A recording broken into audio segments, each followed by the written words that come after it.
जय हिंद दोस्तों, मैं हूं नमन परसाई और आज हम पढ़ने वाले हैं मध्य प्रदेश के सामान्य ज्ञान के अंतर्गत भील जनजाति का परिचय। टॉपिक का संबंध एमपीपीएससी प्री के यूनिट 10 से है ना। टॉपिक काफी इंपॉर्टेंट है। 16 फरवरी को आपका एमपीपीएससी प्री है, काफी कम समय है। ऐसे में वही टॉपिक पढ़ना है जिनका संबंध एग्जाम से या जहां से क्वेश्चन आने की पूरी संभावना है। तो आज हम पढ़ रहे हैं भील जनजाति का परिचय। ठीक, चलिए हम जो पढ़ेंगे मैप के माध्यम से पढ़ने वाले हैं, इसलिए आपके सामने मध्य प्रदेश का मैप होना अति आवश्यक है। टॉपिक आपको समझने में आसानी होगी।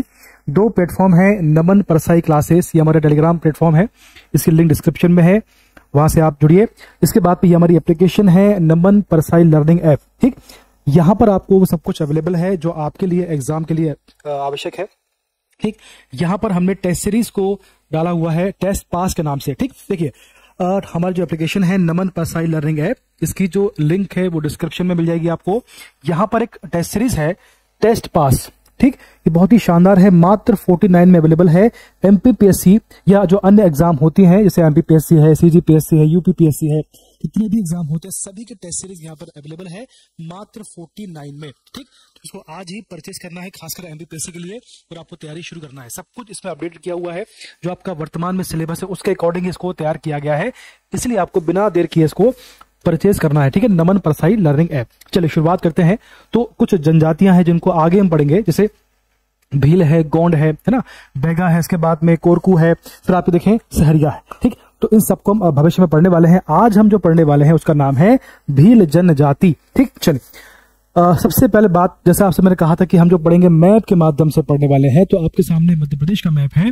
इसमें सबसे पहले आप जानिए, अगर आपसे क्वेश्चन आ गया कि भैया भील जनजाति मध्य प्रदेश के कौन से भाग में निवास करती है, यानी कौन से दिशा में निवास करती है, तो भैया ये पश्चिमी क्षेत्र में ये निवास करती है। अगर आपने एमपी का मैप पढ़ा होगा तो आपको ध्यान होगा कि भैया पश्चिमी क्षेत्र में कौन कौन से जिले आते हैं। देखिए यहाँ पर झाबुआ है, अलीराजपुर है, धार है, खंडवा, खरगोन, इस प्रकार से जहाँ पे जिले हैं, जितने भी जिले यहाँ पर आपको मिलेंगे सभी में कुछ मात्रा में भील जनजाति यहाँ पर निवास करती है, उनका मुख्य स्थान यही है। ठीक है, चलिए अब इसके बाद देखिए थोड़ा सा और अब बात करेंगे सामान्य परिचय के बारे में। कौन सी ऐसी बातें हैं, कौन से ऐसे फैक्ट हैं जो आपको जानना जरूरी है एग्जाम के लिहाज से। सबसे पहला है जो भील शब्द है ना, जो भील शब्द है कहां से बना है, तो भैया भील शब्द से बना है जिसका अर्थ है धनुष। क्योंकि ये लोग धनुष बाण में निपुण है इसलिए इन्हें भील कहा जाता है। ठीक, तो आपको जो भील है वो बील से बना है और बील का अर्थ है धनुष बाण। ठीक, चलिए इसके बाद धनुर्विद्या। धनुर्विद्या में निपुण होने के कारण इनका नाम भील पड़ा है। पूरा निकाल लेते हैं फिर इसको समझते हैं बारी बारी से। चल इतना ही है। ठीक, मैंने क्या बोला आपसे, है ना, धनुर्विद्या में निपुण होने के कारण इन्हें भील कहा जाता है। भील जनजाति प्रोटो ऑस्ट्रोलाइट परिवार से संबंधित है। ये क्वेश्चन पूछा जाता है, जो आपकी भील जनजाति है वो कौन से परिवार से आती है, तो ये प्रोटो ऑस्ट्रोलाइट परिवार से इसका संबंध है। ध्यान रखना है, इसको मिस नहीं करना है। भील जनजाति अधिकांशतः मध्य प्रदेश के पश्चिमी हिस्से में निवास करती है। मैंने आपसे कहा था कि आपके जो वेस्टर्न पार्ट है यहाँ पर निवास करती है, मुख्यतः झाबुआ और अलीराजपुर, यहाँ पर ये निवास करती है। यहीं पर इनका जो है भगोरिया हाट, इनका मेला लगता है, पढ़ा होगा आपने। तो बेसिकली झाबुआ और अलीराजपुर में निवास करती हैं और पश्चिमी क्षेत्र में इनका निवास करती हैं। इसके बाद देखो धार है, रतलाम है, नीमच है, बड़वानी है, खंडवा है, खरगोन, इस प्रकार से कुछ जिले हैं जहां पर ये निवास करती हैं। मुख्यतः जो है धार और झाबुआ और अलीराजपुर इसके मुख्य जिले होंगे। यह महाराष्ट्र, गुजरात व राजस्थान के सीमावर्ती जिलों में भी पाई जाती है। यानी यहाँ पर जो सीमावर्ती जिले, सीमावर्ती राज्य हैं वहां पर भी ये पाई जाती हैं। सिर्फ एमपी में नहीं, इन राज्यों में भी इनका निवास होता है। कहाँ का, महाराष्ट्र, गुजरात और राजस्थान। क्लियर है। अब देखो भील जो है मध्य प्रदेश की सबसे बड़ी जनजाति है, लगभग 39% भाग में निवास करती है। यानी एमपी की जो पॉपुलेशन है उसके हिसाब से नहीं, मतलब एमपी में देखो, एमपी में जो जनजाति की पॉपुलेशन है ना, एमपी में जो एसटी पॉपुलेशन है उसका 39% सिर्फ यहीं पर सिर्फ आपकी भील जनजाति के अंतर्गत पाया जाता है। क्लियर है। अगर सपोज करो कि एमपी में 100 जो है एसटी पॉपुलेशन है, तो उनमें से 39% जो है वो भील जनजाति है। ठीक, तो कंफ्यूज नहीं होना है। ओके, चल आगे बात करते हैं। इतना हमने समझ लिया है। और सबसे बड़ी जनजाति एमपी में कौन सी, भील है। और अगर आप बात करें भारत की, तो भारत में सबसे बड़ी जो जनजाति है वो है गोंड। ठीक, चल इसके बाद जो अगला आपका टॉपिक है वो है उपजातियां, है ना, जो उनकी सब जातियां हैं उसके बारे में डिस्कस कर लेते हैं। सबसे पहला इसको पूरा निकाल लेते हैं ताकि आपको बार बार दिक्कत ना हो। चल तो भैया उपजातियों की बात हो रही है। इसमें देखें आप, सबसे पहले आपके देखो 5 होती है मेन, तो भिलाला, बरेला, पटलिया, रथिया, बैगास। ठीक है, हाँ क्या बैगास है, ठीक। तो भिलाला, बारेला, पटेलिया या पटलिया, ठीक। फिर राठिया या रथिया, बैगास, पालवा और उमड़ी। ठीक है, याद रहेगा आपको, बार बार रिवाइज करिए, आपको याद हो जाएगा। भीलों में भिलाला सबसे बड़ी उपजाति होती है, यानी कि ये वाली कहां गई, सबसे बड़ी होती है भिलाला। क्वेश्चन आ गया कि अब ये भील में सबसे बड़ी जो है उपजाति कौन सी होती है, तो ये भिलाला इसका आंसर होगा। उमड़ी समूह के लोग इस्लाम धर्म को मानते हैं, है ना। मेरे ख्याल से औरंगजेब के समय से इनका संबंध है, उस समय इनको धर्म परिवर्तन किया गया था, इस्लाम जो मानते हैं उनको बोला गया। तो भैया उमड़ी समूह के जो लोग हैं वो इस्लाम धर्म को मानते हैं। तो भील जनजाति में कौन सा ऐसा समूह है जो इस्लाम धर्म को मानता है, तो उसका आंसर उमड़ी समूह है, उमड़ी जनजाति होगा। उसके बाद उज्ज्वाला भील को पूर्ण भील कहा जाता है। क्वेश्चन बनेगा पूर्ण भील किसे बोलते हैं, तो उज्ज्वाला भील को या उज्ज्वाला भील का संबंध किससे है ना। जबकि कोटरा भील, देखो उज्ज्वाला भील हो गया, अगला कोटरा भील है, तो कोटरा भील की बात करें को अर्ध भील कहा जाता है। ठीक, तो पूर्ण भील और अर्ध भील किसको बोलते हैं, पढ़ लिया हमने। उज्ज्वाला को क्या बोलते हैं, और जो आपका कोटरा है इसे क्या बोलते हैं, पढ़ लिया है। चलिए, रत्नमाल वे भील जो पिछली 7 पीढ़ियों से एक साथ रह रहे हो, है ना। भील में बहुत सारी उपजातियां होती हैं, तो ऐसे भील जो पिछली 7 पीढ़ियों से साथ में रह रहे हो एक समूह के रूप में, उनको बोलते हैं रत्नमाल। क्लियर है, रत्नमाल का, तो रत्नमाल का संबंध किससे है, भील जनजाति से इनका संबंध है इसमें आपको। चलिए, इसके बाद सामाजिक जीवन, देखो इनका सामाजिक, आर्थिक, धार्मिक जीवन कैसा है, अब उसकी बात करेंगे। तो सामाजिक जीवन की बात करेंगे तो उसका देखें बहुत सिस्टमेटिक है। इनका जो सामाजिक जीवन की बात हम कर रहे हैं, तो भीलों का मकान, देखो इनका जो मकान होता है ना, जहां रहते हैं ये, उसको बोलते हैं कू। क्या बोलते हैं, कू बोलते हैं। जबकि निवास स्थान को बोलते हैं फाल्या। देखो इनका जो मकान है, सब सपोज करिए कि यहां पर ये क्षेत्र है, यहाँ के मकान है ना, ये मकान है। तो जो मकान है इसको बोलते हैं अपन लोग कू। क्या बोलते हैं, कू। और जो निवास स्थान है इसको बोलते हैं फाल्या। और दिक्कत इसमें बहुत सिंपल है। ठीक, आगे देखें, भील जनजाति का प्रिय खाद्य पदार्थ क्या होता है, मेजी होता है। इसको आपको याद रखना है। क्वेश्चन बहुत सिंपल क्वेश्चन बनते हैं, तो आपको याद होना चाहिए कि ये मेजी का संबंध किससे है, मक्का व गेहूं की रबड़ी को सुबह से भोजन में प्रयोग करते हैं। तो भैया मक्का, इस पर जो मक्का व गेहूं, ठीक है, तो रबड़ी किससे बनती है, मक्का गेहूं से बनती है।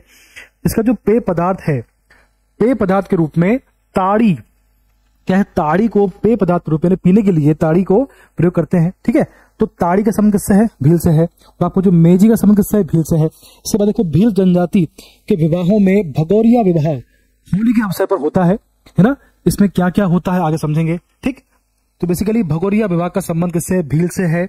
इसको आपको ध्यान रखना है। कब होता है, तभी होली के अवसर पर इसको मनाया जाता है। कहां पर होता है ये, तो भी आपका जो झाबुआ और अलीराजपुर है, तो वहां पर इसका आयोजन होता है। ठीक, तो क्या पढ़ा भी हमने, भील जनजाति विवाह में भगोरिया विवाह जो है, इसमें कौन कौन से विवाह होते हैं, तो हरण विवाह होता है ना। सबसे पहला आपका होता है हरण विवाह। फिर उसके बाद देखो अगला आपका होता है गोल गधेड़ो, या आपका होता है प्रेम विवाह। फिर आपको देखो लुंगड़ा लाड़ी विवाह, नात्रा विवाह। और बेसिकली मतलब किसका मतलब क्या है, तो इससे सबसे पहले आपने पढ़ा था भगोरिया विवाह, इसका मतलब होता है हरण विवाह। फिर आपने पढ़ा गोल गधेड़ो, इसका मतलब होता है प्रेम विवाह, है ना। ये बेसिकली प्रेम विवाह होता है। क्वेश्चन कभी आपसे आ गया कि जो आपका गोल गधेड़ो है किस प्रकार का विवाह है, तो इसका आंसर होगा ये प्रेम विवाह का एक एग्जाम्पल है, या इसका मतलब ये है। तो देखो लुगड़ा लाड़ी विवाह, है ना, ये किस प्रकार का है। इसके बाद नात्रा विवाह, जो आपका नात्रा विवाह है बेसिकली विधवा विवाह के अंतर्गत आता है। इसके बाद देखें, और बहुपत्नी विवाह का इसमें प्रचलन है। क्वेश्चन आपसे बन गया कि क्या भील जनजाति में बहुपत्नी विवाह का प्रचलन है या नहीं, तो इसका आंसर होगा यस, इसमें है। क्लियर है, चल बहुत सिंपल है, आपको बार बार रिवाइज करते चलना है। इसके बाद सामाजिक संगठन की बात करेंगे, तो उसमें थोड़ा देख लेते हैं क्या क्या संगठन है। चल, इसमें जो आपका सामाजिक संगठन की बात हो रही है, तो भील जनजाति में गांव के मुखिया को क्या है, गांव को मुखिया जो होते हैं इसमें इसको गमेती या पंच कहा जाता है ना। भील जनजाति में जो गांव का मुखिया होता है उसको गमेती या पंच के नाम से संबोधित किया जाता है। इसको आपको ध्यान रखना है। सम्मानित व्यक्तित्व में सबसे पहला आपका आता है पटेल या पुजारा। क्या बोलते हैं, पटेल या पुजारा, ये कौन होते हैं, सांस्कृतिक गतिविधियों का संचालन करने वाला होता है पटेल या पुजारा, है ना। बेसिकली पुजारी जो हम बोलते हैं, पुजारा बोलते हैं इसमें, तो पटेल या पुजारा। दो होते हैं जो सांस्कृतिक गतिविधियों का संचालन करते हैं। उसके बाद आता है कोटवार। ये कौन होते हैं? ये व्यवसाय का कार्य करते हैं, है ना। जो व्यापारी होते हैं ये व्यवसाय करते हैं, जो बिजनेस करते हैं उनको बोलते हैं कोटवार। नाम से क्लियर है। इसके बाद देखो बड़वा, जो झाड़ फूक का कार्य करते हैं उसको बोलते हैं बड़वा। तो ये बेसिक क्वेश्चन है, अगर आपसे एग्जाम में आ गया तो आपको इसको रिवाइज करते चलना है कि भाई किसकी क्या कहा जाता है या किसका संबंध किस जनजाति से है। भील जनजाति के वयोवृद्ध व्यक्ति को डाहला कहा जाता है। इन जनजाति में जो बहुत ही बुजुर्ग व्यक्ति होता है उसको बोलते हैं डाहला। अब देखो डाहला शब्द आ गया तो ये सब आपको याद करना है, डाहला क्या होता है। इसके बाद बड़वा क्या होता है, झाड़ फूक करने वाला। फिर आपको जो कोटवार कौन है, जो व्यवसाय करता है। फिर आपके बाद पटेल पुजारा कौन है, जो सांस्कृतिक गतिविधि का काम करता है। फिर आपके सामने जो शब्द है कोमती और पंच का संबंध किससे है। ठीक, पढ़ लिया, आगे बढ़ते हैं। सब सिंपल है, बस आपको याद करना है। इसके बाद आर्थिक जीवन, है ना, सामाजिक पढ़ लिया। अब देखो आर्थिक जीवन में क्या आएगा। जो उनका आर्थिक जीवन की अगर बात करें तो ये भील जनजाति द्वारा वनोपज, मतलब ये कौन कौन से कार्य करते हैं अपना जीवन यापन करने के लिए। ठीक, तो ये बेसिकली वनोपज संग्रहण करते हैं ताकि उसको बेचकर अपना अर्निंग कर सके। पशुपालन करते हैं, पशुपालन में गाय पाल लिया, कुछ भी पाल लिया, उसका दूध बेचकर कर लिया, है ना, जो भी इनका उससे बनता है। इसके बाद देखें आप ताड़ी, है ना, ताड़ी बनाते हैं लोग, ताड़ी बेचना है। इसके बाद पोल्ट्री उत्पादन, पारंपरिक वस्त्र निर्माण आदि का कार्य करते हैं। ठीक, ये सब काम करते हैं। इसके बाद भीलों द्वारा की जाने वाली कृषि को चिमाता कहते हैं। ये क्वेश्चन बहुत इंपॉर्टेंट है, ये तक काम का नहीं है लेकिन, है ना, ये आपका काम मेंस का आपका काम का है, ये आपका प्री का है कि भैया भीलों द्वारा जो खेती होती है। क्वेश्चन बनता है, क्वेश्चन कई बार पूछा गया है कि भीलों के द्वारा जो खेती होती है उसको क्या बोलते हैं, या फिर चिमाता का संबंध किससे है, ये चिमाता है क्या, ये कृषि है। ठीक, इसका संबंध भील जनजाति से है। तो भीलों द्वारा की जाने वाली कृषि को बोलते हैं चिमाता। तो ये बहुत ही इंपॉर्टेंट है, इसको भूल मत जाना बस। ठीक, बेसिकली होता क्या है, भील वनों को काटकर, है ना, वन को काटकर उसको जलाकर राख युक्त भूमि पर कृषि करते हैं। वर्तमान में इसको बैन लगा दिया गया है ना। इससे जो आपका पर्यावरण है काफी दूषित होता है, इसलिए इसको, जो आपकी मिट्टी है उस पर काफी नुकसान पहुंचता है, इसलिए इसको वर्तमान में बंद किया गया। लेकिन ये चिमाता जो है इसका एग्जाम्पल है। ठीक, जो वन होते हैं उनको काट कर उन्हें जलाया जाता है, उसको बोलते हैं चिमाता।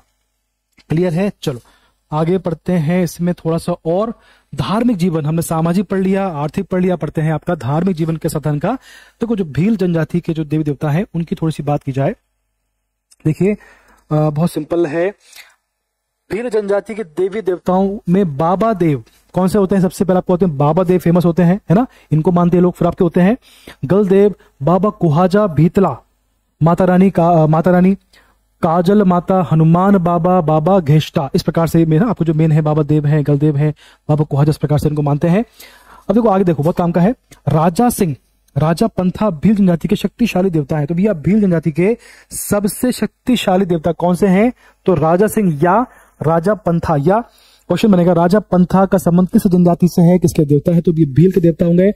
भील जनजाति प्रकृति को ईश्वर रूपी दृष्टिकोण से पूछती। कौन सी जनजाति है जो ईश्वर, मतलब आपके जो प्रकृति को ईश्वर रूपी दृष्टिकोण से पूछती है? क्लियर है? बहुत सिंपल है। इनके ना जो कभी पढ़ेंगे इसको आप डीप में, तो देखो कि इसमें जो अगर 72, इसमें बेसिकली 71 के 72 के आसपास में जो है इनमें गोत्र होते हैं, है ना। तो वो जो सभी जो गोत्र आपके हैं सभी का संबंध जो है प्रकृति से इनका संबंध है। मेरे ख्याल से 40+ जो आपके गोत्र उनका संबंध प्रकृति से है। तो प्रकृति का इनके इसमें बहुत महत्व है। ठीक, तो क्या पढ़ा अभी हमने कि जो आपकी भील जनजाति है प्रकृति को ईश्वर रूपी दृष्टिकोण से मानते हैं। इसके बाद देखो भील, अब बात करेंगे नृत्य की। जो आपकी भील जनजाति है इसमें कौन कौन से नृत्य होते हैं, है ना। डोहा, भगोरिया, गरबी, कहरवा, टोडा, पड़वा, दागला, घोर, बड़िया जो है इनमें नृत्य होते हैं। ठीक, कौन कौन से हो गए पढ़ लिया अपन ने। अब देखो भीलों में काल बेलिया, घूमरवा, घेर नृत्य भी प्रचलित है। तो काल बेलिया का संबंध किस जनजाति से है? तो उसका आंसर होगा भील से इनका संबंध है। क्लियर है? चलो अब बात करेंगे विशेष, कि इसमें विशेष क्या है एग्जाम के लिहाज से। देखो सबसे पहले आपका आता है भगोरिया पर्व, है ना। ये बेसिकली भील का मुख्य पर्व है। होलिका दहन के 7 दिन पहले इसकी शुरुआत हो जाती है। ठीक, तो ये पर्व किस जनजाति का है, इसकी शुरुआत किस त्योहार पर होती है? बेसिकली होली पर होती है। तो आपको ध्यान रखना है, क्वेश्चन बनेगा, है ना। अब देखो गुलालिया, गोल गधेड़ो एवं उजाड़िया के रूप में, चरणबद्ध एक के रूप में ये मनाया जाता है। इसके 3 स्टेज होती हैं। पहला आपका होता है गुलालिया, गोल गधेड़ो और उजाड़िया। इसका क्या मतलब है इसको पढ़ेंगे मैथ्स में, अभी समय कम है। आप समझिए कि भाई क्वेश्चन बनेगा आपसे कि कौन कौन से चरण हैं जिनका संबंध भगोरिया पर्व से है। तो आपका है गुलालिया, गोल गधेड़ो और उजाड़िया। क्लियर है? ये 3 स्टेज है। भीलों के प्रिय संबोधन मामा है। भैया मामा किसका संबोधन है? तो उसका आंसर है भील। किसका? देखें भीलों के प्रमुख अस्त्र शस्त्र, है ना, जो आपका भीलों का प्रमुख अस्त्र शस्त्र कौन सा है? धनुष बाण इनका प्रमुख शस्त्र है ना। और इसे देखें, धारिया व गोफन, धारिया, गोफन और कौन सा है? धनुष बाण।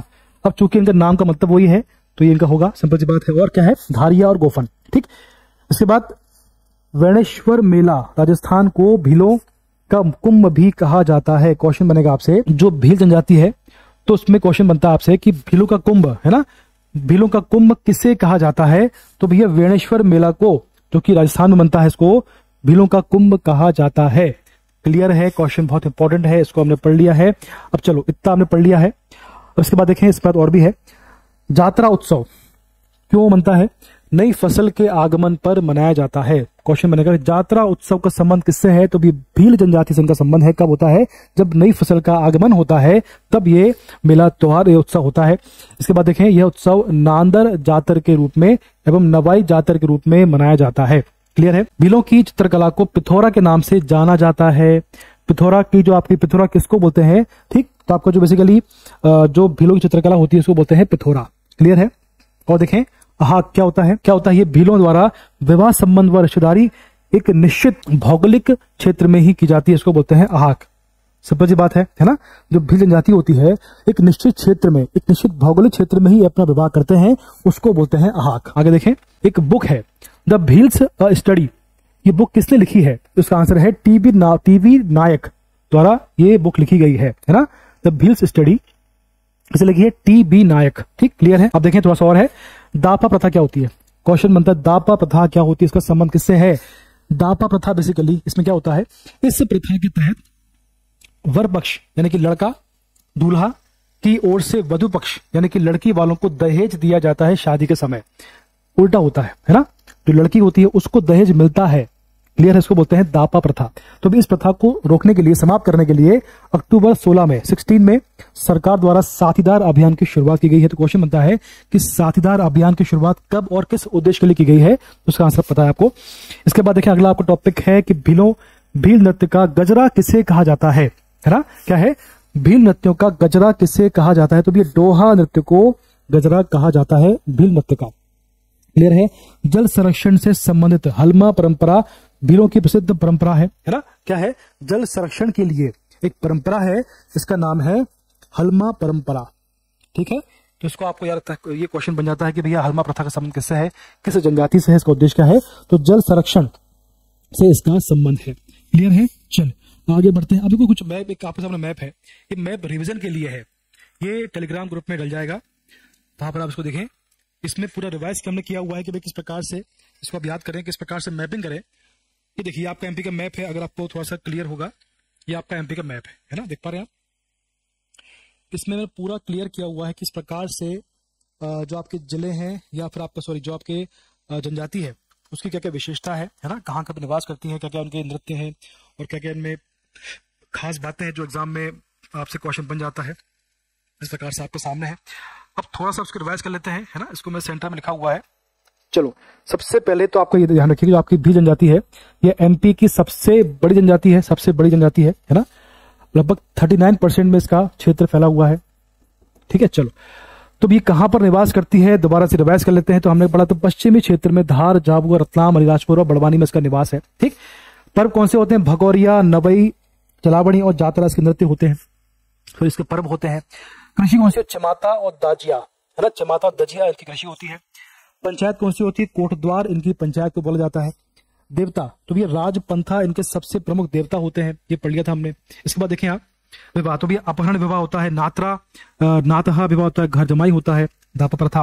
और उसके बाद देखो वधु मूल्य, सॉरी ये अलग है, वधु मूल्य ये आपका है दापा प्रथा, वधु मूल्य, घर जमाई होता है, अपहरण होता है, नातहा। ठीक, इसके बाद देखें नृत्य कौन से होते हैं? भगोरिया होता है, घूमर होता है, गरबी, बड़वा और डोही इनमें नृत्य होता है। इसके बाद देखें बोली, है ना, भीली बोली इनमें होती है, बहुत ही कॉमन सेंस की बात है। अब बात करेंगे चित्र, तो भी पिथौरा चित्र इनमें होता है, प्रथा, दापा प्रथा हमने पढ़ ली है।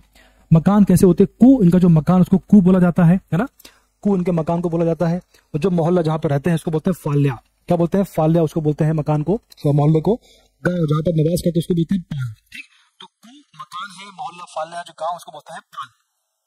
जो इनकी उपजातियां हैं उनका नाम है बरेला, बिलाला, पटलिया, रथिया, बैगास। ये जो बोली है पढ़ लिया हमने। चलो, जो हमने पढ़ा है उसको हमने रिवाइज कर लिया है।